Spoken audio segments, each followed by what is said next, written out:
Ceci est une émission publicitaire payée par Communication Nouvelle Vision. Partout, il y a des gens à connaître. Ils sont des bâtisseurs qui ont défié les obstacles, gravi les échelons, surmonté leurs craintes. Ils ont de l'intuition, du courage, un sens de l'équilibre, une équipe bien rodée. Et chacun d'eux a son histoire de succès. Bon petit vendredi matin à tous, une belle façon de démarrer le week-end. Merci d'être du rendez-vous directement de chez Allô Mon Coco, place Rosemère, ne reculant devant aucune dépense, avec des gens inspirants. Et aussi, parlant de gens ou de situations inspirantes, vous pouvez, si vous avez à quitter et prendre le volant dans les prochaines minutes, nous suivre à la radio via CNV Radio, partout sur le web, sous toutes ces plateformes. Vous téléchargez l'application et le tour est joué. Vous allez pouvoir nous entendre comme ça. Nos invités, je le disais, des gens inspirants une fois de plus ce matin, histoire de succès. Pierre et Joël Grenier, merci d'être là. MC Ventilation, c'est un très, très beau secteur d'activité. On va en apprendre davantage sur vous, messieurs, dans un petit moment. Merci. On a Yves et Gordon de chez Ola Equator. On va se transporter vers des lieux magnifiques au cours des prochaines minutes. Merci, messieurs, d'être là. Bonjour. Merci. Et Alain Rochefort, d'Habitation du même nom. Alain Rochefort. Ça va bien, Oui, Alain? très bien. Merci d'être du rendez-vous. On commence avec messieurs Grenier, qui n'ont pas de lien de parenté, dit-on. Du tout. Non. Bien que vous avez le même nom. Oui. Mais c'est vrai que des fois, comme bon étranger, qui deviennent comme des frères. Tout à Ça fait. fonctionne. C'est ça, hein? C'est plus que des frères. C'est encore plus. On fait des frères, c'est plutôt père-fils. Mais ça, c'est un autre affaire. On va vous laisser régler ça, vous autres. Oui, c'est ça. Laisse ça. En attendant, on va aller voir le reportage qu'on a fait chez nos amis. En compagnie de Pierre et Joël, évidemment. Pierre Grenier, Joël Grenier, bonjour. Bon matin. Merci de nous recevoir. Avant de parler du quotidien de MC Ventilation, qui a pris aussi en ampleur ces dernières années, on va parler de l'historique. Comment tout ça a commencé, cette belle aventure-là? Ça a commencé en 84. OK. Je suis parti ça de la maison chez nous, du sous-sol. C'est souvent le cas. Du sous-sol. Ben oui. Et, fil en aiguille, on a monté ça, puis Joël est arrivé en 91. 14. 91 comme mécanicien. Bien. Puis, 94 à Partnership. Ouais. Et puis là, ça n'a pas cessé de monter. Et c'est fascinant. Ça a monté graduellement. Ouais. Ça a été l'éclosion. Puis quels ont été les premiers changements, justement, avec Joël, qu'on va entendre maintenant? Là, parce qu'à un moment donné, il s'agit de croiser les bonnes personnes. Ouais. Et avec qui, des fois, on s'entend bien. Vous avez le même métier à la base, donc vous comprenez. Mais de devenir partenaire, c'est autre chose. Donc, il faut qu'il y ait des atomes crochus. Puis qu'est-ce qui a le plus changé à partir du moment où vous êtes associés? Bien, tout d'abord, c'est Pierre qui m'a demandé, moi, de s'associer avec lui en 94, justement. Donc, j'ai accepté d'embarquer dans l'aventure avec. Bien. Et puis, à partir de ce moment-là, déjà, Pierre faisait des projets. On donnait des projets d'installation, là, parce qu'on fait du service, mais on donne le service complet à notre client. On peut faire... à peu près toutes les gammes. À peu près toutes les gammes. On part de A à Z dans les projets. Bien. Alors, Pierre en faisait déjà, mais en sous-traitance. Il donnait les projets en sous-traitance, puis il faisait de la sous-traitance aussi pour d'autres entrepreneurs, dont celui avec qui on s'était un peu associés à ce moment-là, qui faisait nos installations. Par la suite, on a décidé d'ouvrir notre propre département d'installation de conduits de ventilation. C'était essentiellement ça qu'on donnait en sous-traitance. C'est cette portion-là qui a fait que l'entreprise a changé de visage, si on peut dire. Ouais. Et là, on peut mieux contrôler, on peut mieux gérer ce qui se passe. Ça augmente l'offre de service aussi inévitablement. Alors, ça se passe de chez nous, à partir ça passe d'ici. Ça a été un gros phénomène. En même temps, on a changé en 2000-2001, on a changé le nom de la compagnie aussi. OK. Qui était Maisonnaire Climatisation en partant. Oui. Et qui est devenu MC Ventilation. D'accord. Un changement nécessaire, une nouvelle entité. Ouais. Pour tourner la page aussi, quelque part? C'est que Maisonnaire, ça donnait une connotation un peu plus résidentielle. Ah oui, on voulait se diriger vers plus de commercial. Le nom est encore bien connu aujourd'hui. Oui, il est toujours bon parce qu'il sonne cloche à nos oreilles. L'entreprise, c'est Maisonnaire quand même. Bien. Mais ça donnait un autre envol à l'entreprise. Puis je pense que c'était à partir de ce moment-là que ça a changé beaucoup de choses. C'était plus intéressant. C'est vrai, hein, comme quoi souvent un logo, un nom, ça peut faire toute la différence dans la perception. Oui, c'est ça. Parce que là, vous vous dirigez davantage vers le commercial, l'industriel, etc. Donc, qu'est-ce qu'on a comme type de profession donc, qui gravite autour pour que les gens saisissent bien tout ce beau monde ici là, qui travaille au quotidien? On a les ferblantiers, ceux qui installent les conduits, on appelle ça des ferblantiers. OK. Et les frigoristes, ceux qui font le service et installent les unités de climatisation, les thermopompes dans vos résidences ou dans le commercial. Ouais. Bien. Journée type, ben, comme vous avez vu ce matin, nous, on était ici à 6h30 le matin. Nos ferblantiers, c'est eux qui commencent le plus tôt. Start la machine. Start le projet le matin, tout ça dû au trafic. Donc, les équipes commencent très tôt pour éviter le trafic. Ah ouais. Donc, quand eux autres commencent à travailler, ils commencent à poser des questions à des chargés de projet, à des... qui ont besoin d'être réveillés qui ont besoin aussi. d'être réveillés, Oui, c'est ça. Donc, nous, ce matin, on était à 6h30 sur Python pour répondre aux questions des gens. Puis après ça, bien, un peu plus tard, c'est les frigoristes, le service qui embarquent. Pierre peut nous entretenir un peu plus. Ben non, mais moi, j'arrive plus tard. Ah oui, OK! Ça se trouve, on va le dire, ça. Juste avant l'heure du lunch. Non. C'est sûrement pas ça. Les frigoristes, parler avec les gars du département de service, si le matériel est arrivé pour le job du lendemain, la veille qu'on a commandé pour le lendemain. Le lendemain, c'est ça. C'est un peu ça qui est la job. C'est un travail colossal. Et qu'est-ce qui a le plus changé ces dernières années, surtout? Ouais, c'est sûr que la conjoncture économique dans les 4-5 dernières années a pu ça joue difficile. Beaucoup, hein? Oui. Pour ne pas la nommer, la commission Charbonneau a donné... aussi? Oui. Nous a donné beaucoup de fil à retordre, pas parce qu'on a été impliqué là-dedans, mais l'industrie de la construction, c'est... C'était tout le monde dans le même panier. Tout le monde dans le même panier. On passe tout pour la même gang. Fait que c'est sûr que tous les projets gouvernementaux, ça a été retardé, beaucoup de projets qui ont été retardés. Fait que on doit combiner avec ça. Heureusement, nous, on a une clientèle service de longue date qui nous donne beaucoup de travail. Une bonne clientèle fidèle.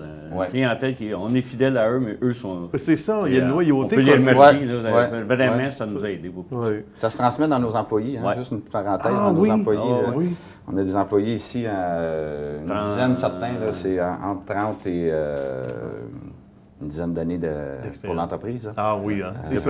Le premier engagé est encore ici. Oui. C'est extraordinaire. Donc ça aussi, c'est la preuve d'une loyauté. Autant on est loyal avec nos employés, les employés sont loyaux avec nous et les clients aussi. Ben voilà. Je pense que c'est ça l'avenir d'une compagnie stable. Absolument. Une belle équipe. Puis on parlait d'un épisode moins heureux ces dernières années. Bien, ça aura quand même permis, si on regarde ça du côté du verre à moitié plein, de séparer les vrais des moins vrais, peut-être. Ceux qui restent, ceux qui sont là. On espère toujours qu'il y a une épuration qui se fait. Une épuration, quelque part. Parce qu'il en sort tout le temps. Il en sort tout le temps, pareil. C'est sûr. C'est correct aussi. Oui. Mais c'est qu'on reconnaît les vrais. Il faut juste se distinguer de notre compétition. Je pense que c'est ce qu'on essaie, ce qu'on a toujours fait. Ce qu'on essaie de faire. Bien, vous le faites bien. On le fait bien. Je pense qu'on le fait bien parce qu'on est toujours en vie, on est toujours là. Ben voilà. On a un bon nom dans l'industrie. C'est important aussi pour nous autres, dans l'industrie, avec nos pairs, parce que notre compétition, c'est important qu'on ait un bon nom. Puis tout à fait. Et on parle d'atomes crochus. Soit respecté. Oui, exactement. C'est ce qui fait que vous avez fait Histoire de succès. Il y a eu beaucoup d'implications. Autant dans mon temps, moi, j'ai été impliqué dans la corporation. Joël était impliqué encore plus que moi dans la corporation dans les dernières années. Ça a fait monter l'industrie aussi, nous et l'industrie aussi. L'industrie également. Ça a été bon pour nous autres, ça a été bon pour l'industrie aussi. Tout à fait. Bien, génial, messieurs, ça a été un plaisir. Merci beaucoup de votre chaleureux accueil et bravo, bonne continuité et à bientôt. Merci. On a l'ami Yves d'Ola-Équateur qui a une question pour Pierre maintenant. Oui, bien, j'aimerais ça savoir, en fait, c'est une entreprise d'une belle ampleur. Votre clientèle, est-ce que c'est juste résidentiel ou il y a d'autres choses? Il y a du commercial, institutionnel? La clientèle, c'est surtout commercial léger et commercial assez lourd. On fait de l'institutionnel aussi. Et on fait faire. OK, vous n'êtes pas dans le résidentiel, tellement. On a du résidentiel, mais surtout côté service. Service résidentiel, édifice condo, ces choses-là. On est plus là-dedans, plus côté axé sur le service. Et autour d'Alain, maintenant de poser sa question à Joël cette fois. Fait que dans le fond, ça se trouve être dans quel secteur d'activité que vous travaillez? On le sait que c'est ventilation, mais ça se trouve à être quoi? On fait des projets clés en main qu'on appelle, donc on accompagne le client du point A au point Z. Donc on a des services de design où on fait les plans de ventilation et jusqu'à l'installation et la mise en marche. Dans ce qu'on appelle du négocié, donc c'est client à client. Et on fait aussi une portion qui est publique. Ça peut être un aménagement de 1000, 2000, 3000, 5000 pieds carrés plus l'aménagement complet. Parlant de projets d'envergure, mon cher Alain, on connaît ça? Amenez-en des projets? Amenez-en des projets, on aime ça travailler. On aime ça. On est allé rencontrer Alain il y a quelques jours et on vous propose le reportage qui suit. Alain Rochefort nous reçoit dans son second chez lui, on va dire comme ça. Comment ça va, Alain? Ça va très bien. Habitation Rochefort, c'est un rêve il y a quelques années qui a pris forme. On va se raconter ça dans quelques minutes. Vous allez voir, à la maison, c'est une très belle histoire. Mais je veux connaître ton intérêt, Alain, pour le merveilleux monde de l'immobilier, de la construction en général. Bien, mon intérêt en tant que tel, ça a commencé avec ma conjointe à l'époque. J'ai acheté un vieux duplex des années 40. OK. Puis c'est là que j'ai découvert beaucoup de problèmes, mais aussi une belle passion. J'avais 60 ans de problèmes, là, comme on dit, là. Puis ça a commencé de même. On a rénové petit peu par petit peu, puis j'ai tellement aimé ça que j'ai lâché mon métier que j'avais à l'époque. Puis j'ai commencé à aller travailler dans la construction. C'est extraordinaire. La piqûre, comme Oui, on dit. la piqûre. Ça ressemble à quoi? Écoute, bâtisse des années 40, rapidement, là, sans s'étendre trop là-dessus, les principaux problèmes, ce qui nous fait peut-être rager par moment, puis à d'autres moments, on se dit, là c'est un défi, puis mais quelle satisfaction quand on réussit?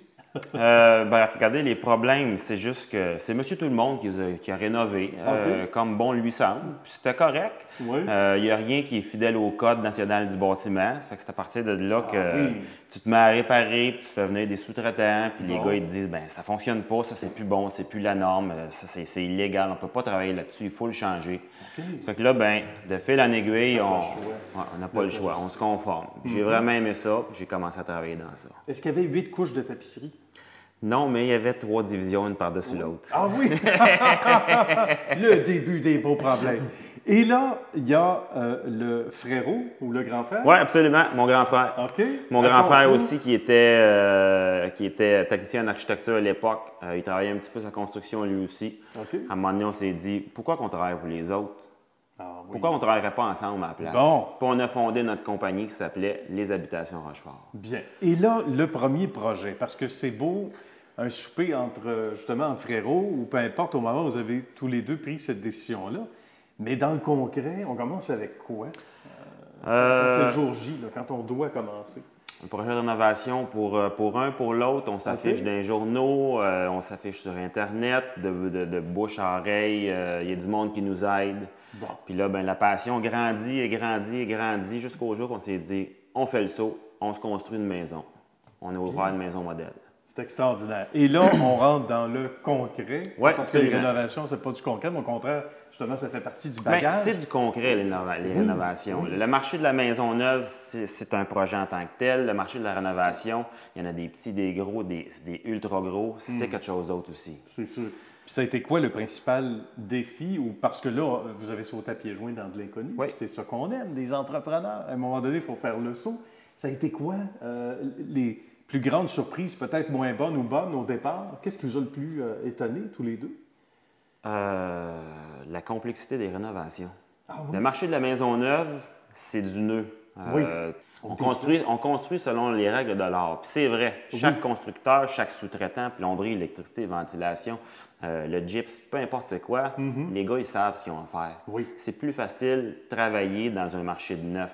Tandis que la rénovation, les surprises, ils sont là. Oui, tu dois faire avec. Oui, exactement. Il faut faire avec. Des fois, c'est pas toujours facile de revenir 100%. Pas conforme, mais tout droit, tout parfait, comme souvent les clients ils veulent l'avoir, mais la bâtisse est tellement endommagée qu'on n'est pas capable nécessairement de la ramener optimum. Et ça, c'est pas évident. Mais ça aussi, j'imagine qu'il y a des nuits où on dort moins bien. On se dit, comment je vais satisfaire le client? En même temps, show must go on, comme on dit en chinois, mais réaliser selon ce qui est possible de faire.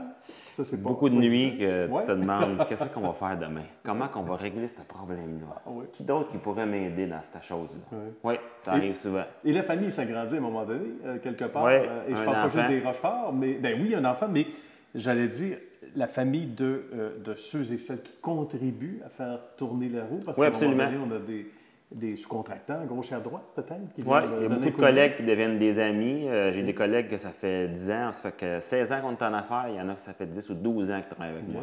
C'est extraordinaire. Et ça aussi, c'est un signe de la loyauté, là? C'est un signe de loyauté, bon service. Les gars, ils savent comment tu travailles, puis ils tiennent à cœur qu'est-ce que tu livres. Ça, c'est très important pour moi. Tu parlais de tes enfants.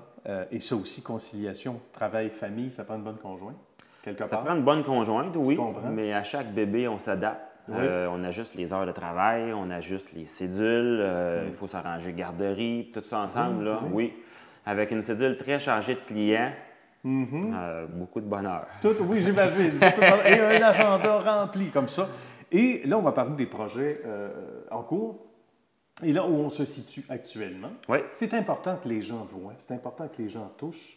Et c'était propre à ton idéologie de départ que tu poursuis avec ton frère, c'est-à-dire d'avoir un lieu commun, de ne pas recevoir les gens sur le coin d'une table tout simplement, mais qu'ils puissent voir la qualité de vos réalisations. C'est important. Absolument. Les gens, ils aiment bien pouvoir toucher, regarder ce qu'on fait. Le bureau, il est très important. Les gens veulent pouvoir venir s'asseoir, pouvoir te rencontrer, regarder la qualité de finition qu'on fait. Que ce soit un projet de salle de bain de 10, 15, 20 000, que ce soit une maison, peu importe le chiffre, les gens veulent venir te rencontrer sur place pour voir t'es qui. Le site Internet apporte des belles choses. Mais en personne, où ce qu'on peut s'asseoir, discuter, c'est une autre chose. C'est ça qui vend. S'assurer que les portes d'armoire ouvrent puis que tout est fonctionnel, qu'il n'y a rien à cacher, que le ménage est fait. C'est excellent. C'est une belle histoire, Alain. Puis ça se fait parce qu'on dit au-delà de l'argent, des décisions d'affaires, etc., ou des stratégies, il y a d'abord et avant tout des humains derrière. Puis on travaille pour les humains aussi, quelque part. Non? On travaille pour que la clientèle soit satisfaite, puis c'est précieux. Il y en va d'une belle réputation, celle que vous avez tous les deux. C'est important. Et ça se poursuit de belle façon. Merci beaucoup, Alain, d'avoir pris ça m'a fait plaisir d'être avec votre émission. Entre deux rendez-vous, puis d'avoir fait histoire de succès, puis bonne continuité. Merci. Merci. Alors, Gordon a une question maintenant pour l'ami Alain. Oui, en fait, Alain, j'aimerais savoir si vous travaillez dans la rénovation ou surtout dans les projets sur mesure. En fait, on fait les deux. On fait un petit peu de rénovation, surtout dans des gros projets d'agrandissement, mais notre marché, c'est la maison neuve dans tout ce qui est sur mesure. Il y a beaucoup de constructeurs qui font de la maison en série. Nous, on ne veut pas faire de la quantité, mais de la qualité, donc c'est pour ça qu'on vise les projets sur mesure, tout ce qui est projet spécial. Ça se défend très bien, d'ailleurs. Joël qui a une question à son tour. Dans quelle région vous construisez le plus? Rive-Nord-Ouest, Laval, surtout Laval, Mirabel, Saint-Eustache, Deux-Montagnes. On essaie de pas trop s'éparpiller trop loin. Pourquoi pas Montréal? C'est trop loin. Trop loin. Imaginez l'Équateur. Imaginez l'Équateur. Vous avez des projets, il y en a qui en ont fait leur spécialité, c'est sûr. Ah, tout à fait. Ben, vous êtes les bienvenus en tout temps en Équateur. C'est pas si loin que ça, dans le fond. Non. Au lieu de prendre l'auto, on prend l'avion. Ben, c'est sûr. C'est ça. Une petite fin de semaine en Équateur. On a une récompense. C'est plus loin un peu, mais il y a une récompense. Ça, c'est sûr. On va en parler juste avant de la récompense. Regarde ce que ça donne chez nos amis Yves et Gordon. On est allés visiter il y a quelques jours. En compagnie de Yves Cormier, qui a eu cette idée, entre autres, avec Gordon. Il faut raconter les débuts, mon cher Yves. Comment tout ça a commencé, cette belle aventure? Plus qu'une idée, c'est une discussion. C'est un goût au départ d'aller faire quelque chose ailleurs, dans un autre pays. Gordon et moi, on se connaissait depuis quelques années, puis le goût était partagé. On s'est mis à regarder qu'est-ce qui était possible de faire dans d'autres pays. On a commencé par magasiner les pays. Je dis magasiner, mais en fait, c'est de faire beaucoup de recherches. On s'est arrêté sur l'Équateur. Par la suite, on a aussi entré en contact avec des Canadiens qui déjà étaient sur place. en Équateur. Qui est en train de développer déjà, là. Tout à fait. Un beau grand projet, en fait, là, qui se trouve être le Mirador San José. Okay. Et on s'est joint à eux pour faire tout le volet marketing. En fait, on se trouve à être engagé par eux pour faire le volet marketing ici au Canada. Bien. Et par la suite, une fois que les terrains sont vendus auprès des gens, vient l'étape de la construction. Puis on s'est impliqué, là, comme on le sait, au niveau de la construction. Dans ce projet-là, qui est vraiment un projet, là, peut-être pas titanesque, mais en tout cas, très grand projet. Écoute, c'est très considérable. C'est un village, on a le goût de dire que c'est une ville, finalement. C'est une petite ville, c'est quand même 1700 terrains. Fait il y a beaucoup de villages au Québec qui n'ont pas 1700 terrains. C'est vrai, absolument. Ça ne fera pas 1700 maisons, parce que souvent, les gens vont acheter plus qu'un terrain. Okay. Mais ça va quand même faire un grand regroupement de gens, majoritairement canadiens, qui sont sur ce projet-là. Mais c'est un projet, quand on parle d'une ville, effectivement, il y a toutes les infrastructures qui sont là. Oui. Sur les 1700 terrains, il faut savoir qu'il y en a 1300 déjà de vendus. Donc, ça fonctionne très, très bien. Le titre de propriété n'est pas canadien, c'est clair. C'est clair. Il est équatorien. Ça aussi, c'est rassurant. En Équateur, c'est public, pareil comme au Québec. Ah bon? Okay. Alors, là-bas, il y a un registraire et puis on peut aller accéder, dans le fond, au titre sur place. C'est quand même rassurant. Beaucoup de rigueur comme ici, à ce niveau-là. Okay. Oui, mais les contrats comme tels, commerciaux, se signent ici. Au Québec. Donc, c'est vraiment avec nous, les Québécois, les Canadiens, que le contrat se fait. Pas besoin d'aller là-bas en Équateur. Tout se fait ici. Et quand commence un nouveau projet, puis c'est notre bébé quelque part, même s'il y a une collaboration avec d'autres gens, évidemment, on ne sait jamais jusqu'où ça nous mène. Et ça doit être assez extraordinaire de se lever le matin et de dire, regarde, on est rendu là. Puis ça se développe encore. Oui. Au-delà des espérances, au départ. Oui. De belles avancées. On est content de nos maisons, de belle qualité de construction.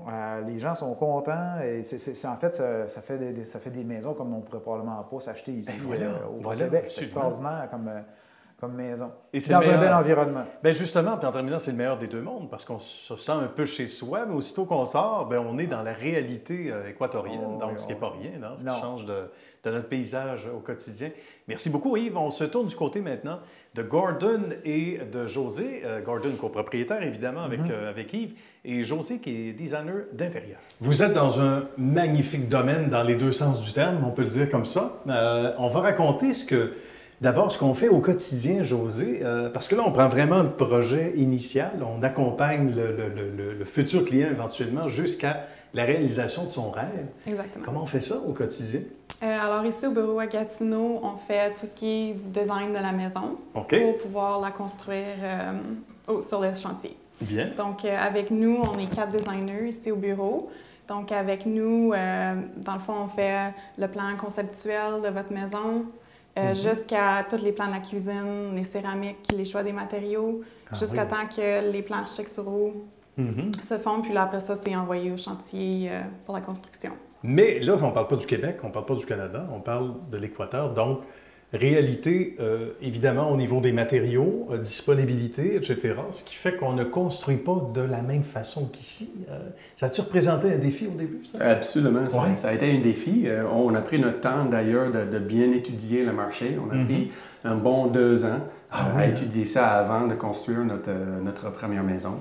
Trouver les bons partenaires, les fournisseurs, tout ce qui est légal. Tout, c'est normal. Là, jusqu'à les assurances. C'est comme ici au Québec, ça en prend ça. C'est un défi, mais on l'a fait, on l'a réalisé, puis maintenant, on est content d'être ici et pouvoir, depuis notre bureau à Gatineau, aider les heureux propriétaires d'une propriété en Équateur obtenir une belle maison de rêve. Là, José, il faut parler de passion ensemble, parce que Gordon en a visiblement, Yves, qu'on a rencontré aussi. Ça doit être tout un défi pour une designer d'intérieur de ne pas faire les choses comme on les fait ici. C'est différent.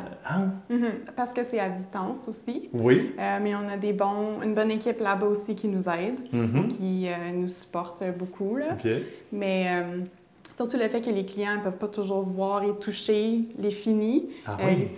Il suffit beaucoup à nous autres pour notre expérience et tout ça. On a quelques il y a quand même des échantillons ici, comme le granit, les couleurs pour tous les meubles, donc les bénisteries, les cuisines, les vanités. Bien. Tout ça, puis le bois massif aussi. Mais après, à part ça, c'est tout fait par Internet. C'est fait par Internet. Des sites web, des compagnies, souvent des photos. Ah oui? Mais ça va super bien. Bien, j'imagine. Et c'est là que les technologies entrent en ligne de compte, Gordon. Oui, absolument. Et ça a aidé à concrétiser ce rêve-là. Tout à fait. Puis il faut dire que les designers, José et les autres, sont très, très habiles avec les outils informatiques. Okay. Nous utilisons les logiciels qui sont vraiment sur le point de la technologie pour le design, pour montrer les images en 3 dimensions qui sont ce qu'on appelle photoréalistes. Donc, les clients reçoivent des images qui sont très, très, très réalistes et semblables à ce qui va ressembler le produit final. Bien. Chaque défi est un peu nouveau chaque matin? Chaque José? projet est différent. Oui. Donc, chaque maison est différente aussi. Chaque client est différent. C'est vrai. Donc, à quoi ressemble la clientèle en terminant, justement? Est-ce que c'est assez varié? On pense à des retraités, mais... C'est surtout les retraités. C'est surtout les retraités. Pas uniquement, mais c'est surtout les personnes qui sont à la pré-retraite ou retraitées et qui sont rendues là dans leur vie, à avoir un petit pied de terre en Équateur, dans les tropiques. Que ça fait rêver. Hein? Oui. C'est vraiment le fun quand on reçoit des clients ici, en hiver, quand il y a 3 pieds de neige. Oui, je me Et là, on est en train de faire le design ici. Et tout le long de la construction, on montre les photos du progrès de leur projet. Donc, toutes les semaines, ils ont des photos à jour, puis ils peuvent suivre ça sur Internet. Ça, c'est important. Puis souvent, on est tributaire de ce qui se passe là-bas. Vous êtes physiquement ici, donc il peut y avoir sans doute des contraintes, des défis, mais au moins, on le fait avec transparence. C'est ça qui est à retenir également. Ben, José et Gordon, ça a été un plaisir. Merci beaucoup. Ça donne le goût de rester. On se mettra une petite bûche dans le foyer, puis on gardera des échantillons de sable. C'est un bon début. Merci à vous deux. Merci. Alors, Pierre a sa question maintenant toute prête pour l'ami Gordon. J'aimerais poser la question à Gordon. Le type de construction que vous faites là-bas ou qui est en avancement là-bas, qu'est-ce que vous... Oui, bonne question. En fait, on fait un peu de tout, mais surtout dans le résidentiel. Pour les retraités ou les personnes qui ont des projets de rêve en bord de mer.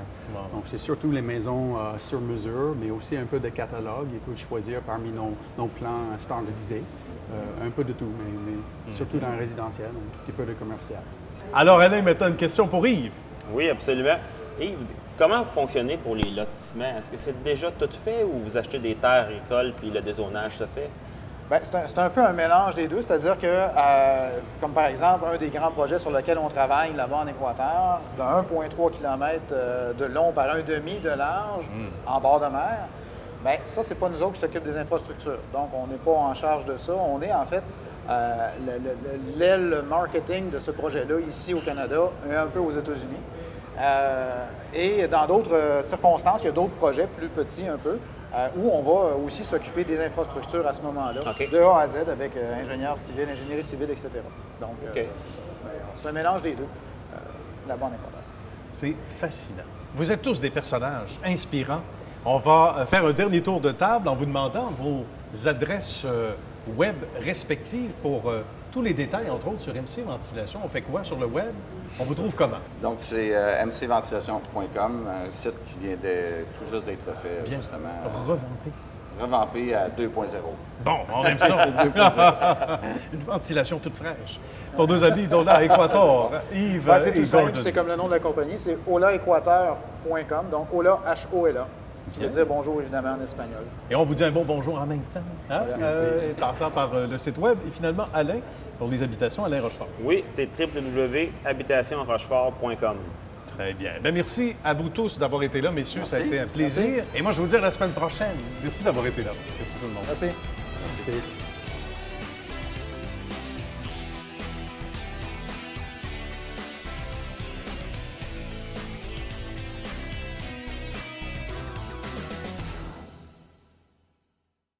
Ceci est une émission publicitaire payée par Communication Nouvelle Vision.